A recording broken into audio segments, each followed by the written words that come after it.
The next topic that I'd like to discuss regarding force fields is this concept known as field potential. Scientists are absolutely not the best at naming things, unfortunately. Sometimes it makes sense, other times it's a little confusing. You can probably figure out this is one of those confusing times. We've already discussed this concept of potential energy. However, when you're dealing with force fields, there are basically three different things we discuss. The potential energy, something known as the potential, like the field potential, and we also have something called the potential difference.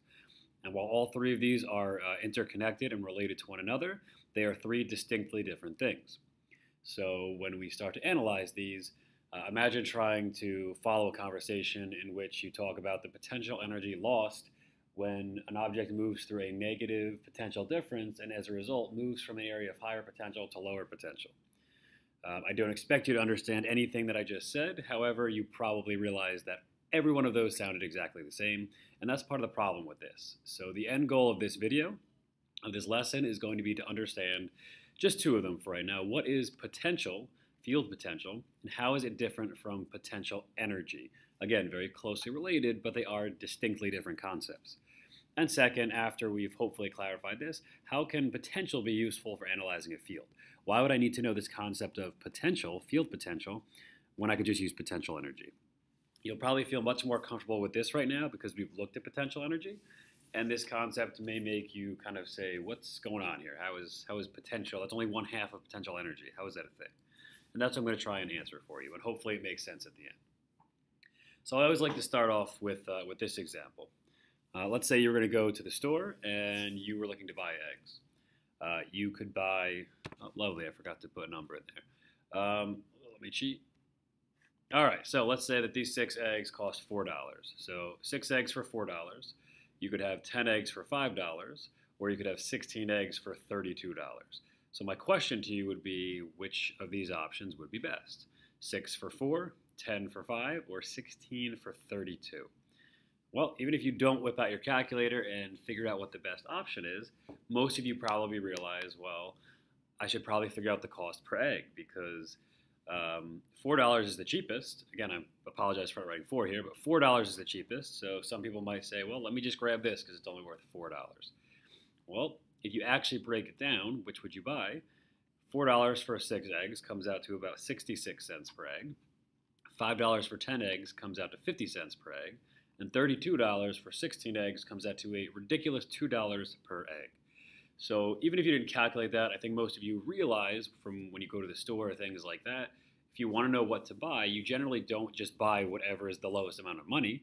You don't say, oh, look, 3 boxes of cereal for $9 or something like that when you can get 40 of them for $10. You realize that there's a distinction between the amount of money you're spending, the total, and then the cost per egg.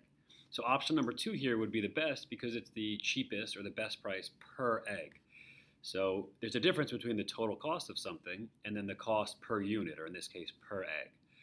And that's the entire concept of potential energy versus potential. Potential energy is like the total amount of money that something costs or the total amount of money you'll have to spend, whereas this concept of potential is really like the amount of energy per whatever you have. And I'll show you this in more detail. So we take that same concept of looking at something per unit, like per egg, versus the total cost. Let's take a look at a gravitational field. Hopefully you remember that these lines all go down because they show the force that would be exerted on a mass, because gravitational fields act on masses. So let's say this is the classroom we're sitting in, and we take an elevation of about 1 meter off the ground. At that 1 meter location, we place a 1 kilogram mass, a 2 kilogram mass, and a 3 kilogram mass. And all I'm going to say is let's take a look at the gravitational potential energy that each of those has. Well, for the first mass, we know gravitational potential energy is mgh, the mass is 1, acceleration on Earth is 9.81, and the height in this case is 1 meter. So it's easy enough to realize that I have 9.81 joules of potential energy. That's how much energy this specific mass possesses. If I look at mass 2, well, it's double the mass, same gravitational field, same height, so I wind up with 19.62. And the third mass has 29.43 joules. Consider this like the total cost. This is the actual amount of energy that each of these objects possesses, just like this is the actual amount of money that you would have to spend in each of these examples. So Potential energy, you guys are probably fairly strong with, but the question now becomes, what is unique about this location?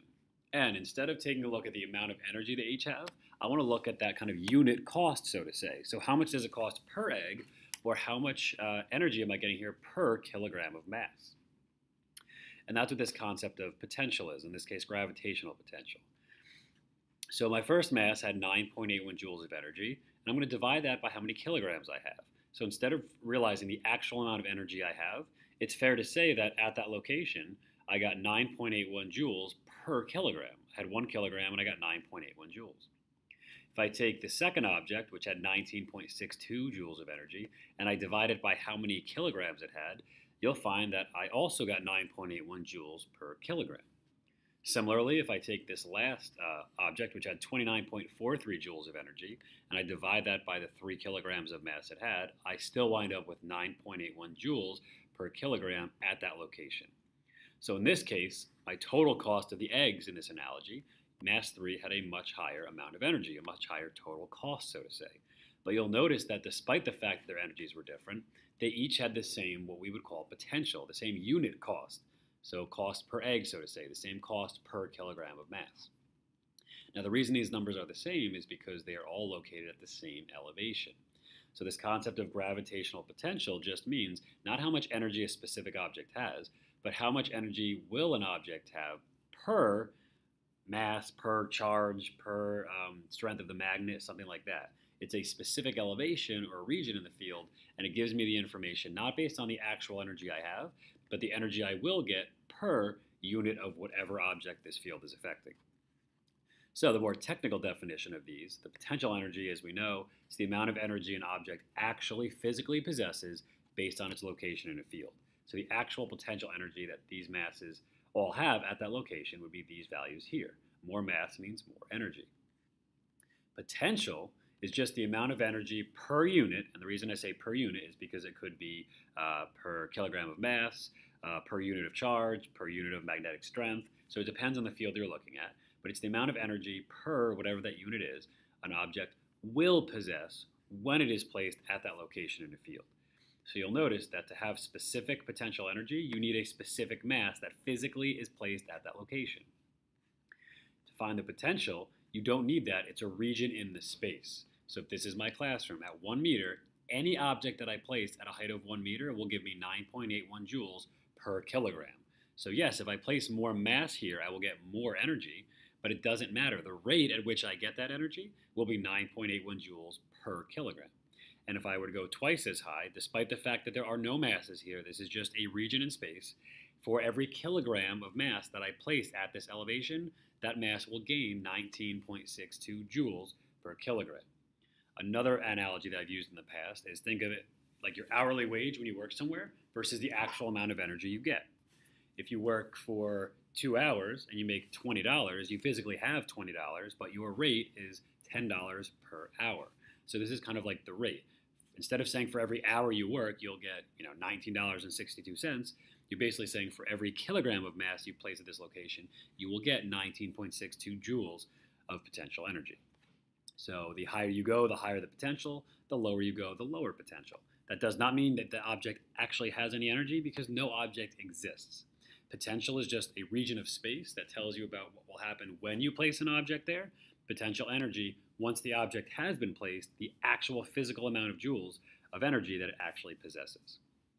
And just to show you quickly how these two relate again, if I want to know the gravitational potential at A, well, I can do two things. If I place a mass of 3 kilograms there, I could just calculate mgh and find that it would be 29.43. Or I could just kind of take a look and say, well, the potential at that location is 9.81 joules per kilogram. I have 3 kilograms, and I can find the amount of energy I have. It's like a predicted amount of energy. If the mass is 10 kilograms, well, if I place it at that same location, I wind up with 98.1 joules. However, because the potential is the same, it's 9.81 joules per kilogram, I take that value, multiply it by the 10 kilograms I've placed there, and you'll find I still get that. So despite the fact that they have different amounts of physical energy, they both have the same potential at that location. And that's why this concept of potential is a little bit more useful. I don't need a mass to be able to determine the energy. I know the rate at which energy will be gained based on how much mass or whatever unit I place there. And same thing for B. I could just skip calculating potential energy. If I know the potential, 19.62 joules per kilogram, I just have to multiply that by how many kilograms I place there, and I can find the energy it has. So potential actually allows us to make some predictions about the energy an object will have without even placing a mass there. So hopefully at this point you realize potential energy is the actual energy the object possesses when it's placed there, whereas potential is just going to give me a rate of how much energy I will gain based on how many units of whatever mass, charge, magnetic strength I place there. And potential can be useful in analyzing a field because you don't even need to have a mass or a charge or a magnet in that field. If you have that information, it allows you to predict how much energy you will have based on how much charge is placed there. A little bit more useful because you don't need to keep calculating specific energies for specific masses or specific energies for specific charges. It gives you the ability to just say, well, if there's 3 kilograms there, I have this much. If I have 10, this much. 40, this much. So it becomes significantly more convenient.